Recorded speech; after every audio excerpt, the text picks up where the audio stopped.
Hey everyone, Miss Knierim here for week 3 of distance learning. I hope that by now everyone's learning how to navigate the Canvas program and it's getting a little bit easier for you to see your assignments and understand them. Just a couple of reminders. First of all, it's important that you actually click on the class that you're enrolled in so that you make sure that you do the assignments that are assigned to you based on what class you're in. Also, it's important to read through the entire list of tasks for the week and all of the instructions before you begin, and that you complete the items in the order that is suggested by your teachers. So for this week, last week we did our unlocking the prompt and read and take notes. You guys did a great job on that. I saw some good points for and against video games having an effect on physical health. So I know that this week you guys are going to come up with some really great main ideas and really great evidence to support it. So using the read and take notes that you created, you are going to turn your read and take notes into an outline. So remember that when I'm looking at my read and take notes, I'm going to be trying to decide, and this is an old one from class that we did, looks like the one we did with 4th period. So remember that I'm going to be trying to choose points or evidence and a point that is across multiple texts, and I want to make sure that I don't rely too heavily on one source. So you can see for this example, I might choose that I am going to use this point because it comes from source 1 and 2, and I might choose this point because it's from source 2 and 3. Okay, so you're going to have to use the read and take notes that you created from last week in order to decide which side you're going to be on, for or against. Remember that it doesn't really matter which side you personally are on. We're looking for the side that we could support with evidence and that we can create points for and that we can write about and expand upon, using our elaboration skills. So remember to try to choose not based on what you believe maybe. Remember, some people might be hardcore gamers and they might think that it's good for a player's health, but is it really? So make sure that you let your read and take notes dictate your answer. Okay? All right, so let's review, because this week I'm going to be asking you to create an outline. And you have this in your notes, or you should have this in the notes section of your binder, but I'm going to go through each part just to make sure that we understand what belongs in an outline for writing. So using your read and take notes, you're going to create the introduction box. The introduction box is going to include your claim. Remember, your claim is a statement that indicates which side you are on. So you will either be saying that video games do have a major effect on a player's physical health, or they're not, or they're good for a person's physical health, or they're not good for a person's physical health. So you're going to be making that statement. It should be a complete sentence. Video games are good for a person's physical health, or video games are not good for a person's physical health, okay? And then you're gonna be coming up with your reasons. Remember that our reasons are our points. So we're gonna go back to our read and take notes, and we're gonna say what were our points, or what were our reasons why it's good for the physical health or not good for the physical health. And I'm gonna list those reasons here. So it should look very simple. 1 reason, 2 reason. So just simply stated why, 2 reasons that support your claim, okay? And then the last thing in the introduction box is going to be the counterclaim. Remember that the counterclaim is the statement that is opposite of your claim. So I'm going to write that, opposite of your claim. So you're going to write out a sentence using those sentence starters that you have in your notebook also.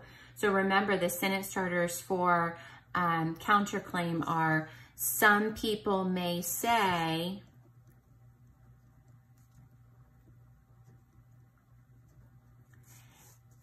and then remember we have the what would they say, and then but, and why that is wrong, okay? So the counterclaim, to review, is a statement that is opposite of your claim. The counterclaim starts sounding like, some people may say blank, but blank. So let me give you an example. I'm gonna say that I am for video games being good for you. Okay, so my statement would sound like the opposite of this. Some people may say that video games are bad for you, but video games are actually good for you for a variety of reasons, okay? Or something like that.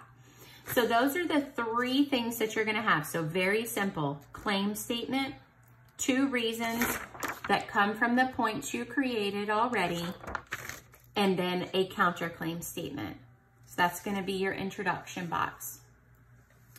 For body paragraph 1, you're gonna take your first reason and you're going to put that into a sentence form, okay? So make sure that's important. Whatever your first point or reason was up here just had to be jotted down, but here it needs to be a complete sentence. And we know that these represent the 2 strongest pieces of evidence that you had that supported your point. So again, I'm not redoing any work. I'm looking, what was my point?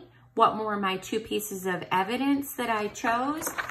And I'm jotting them down in the box and making sure that I don't forget to include my source numbers.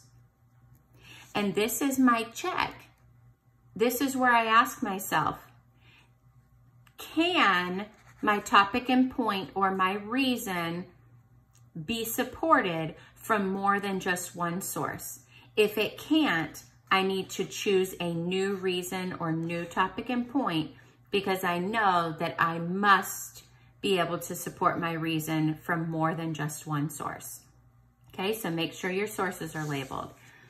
Body paragraph 2 is taking your second reason and again, turning that into a main idea statement for your paragraph with a topic plus point. Checking back, okay, I was gonna use this point here, so I'm putting this into sentence form, and guess what? If I did my read and take notes correctly, I already have my evidence done for me also. So, simple enough. 2 pieces of evidence, your 2 different sources. Again, remember, I should see some sort of variation here. So if I used 1 and 2 here, maybe I used 2 and 3, maybe I used 2 and 4, 4 and 1. So making sure that we have some sort of variation. You don't have to use all 4 sources, but in each body paragraph, you need to use 2 different sources, and you probably wouldn't want to use the same 2 here in this paragraph, okay? So try to choose at least 1 different one, okay? All right, and we're almost finished. Conclusion box. I'm gonna restate my claim, but in a different way, meaning we're gonna be using different words here to say what my claim is without copying it directly from here. And then we're gonna restate our 2 reasons, okay? And maybe we use our synonyms here. Remember, we learned to use synonyms to restate the claim. synonyms to restate the reasons. So coming up with words that mean the same as your original words, but will make it sound different and give it a different spin here in the conclusion. Because when we sit down to write our essay, we're not going to want to repeat the same thing in this paragraph and this paragraph. So we're going to give it a fresh look here. Okay, so that's how we will complete the outline. You can type this up, and there will be a area where you can submit this document to me. And if you need to handwrite it, you are more than welcome to do so. Just take a picture of it and you should be able to upload that picture right there also. And we're also going to continue our reading of The Giver. I hope that you guys are enjoying the story so far. And it's always a good idea when we're reading just a few chapters a week that we maybe are taking notes as we're reading.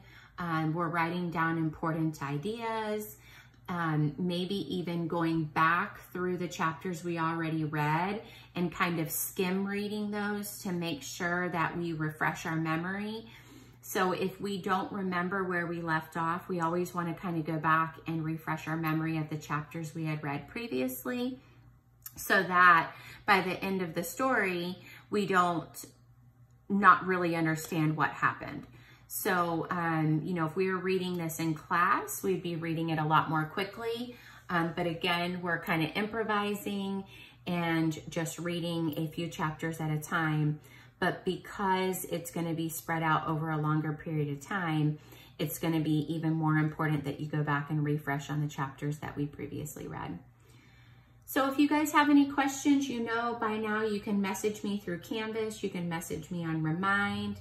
You can also use my Google Voice. The phone number is 352-587-0881.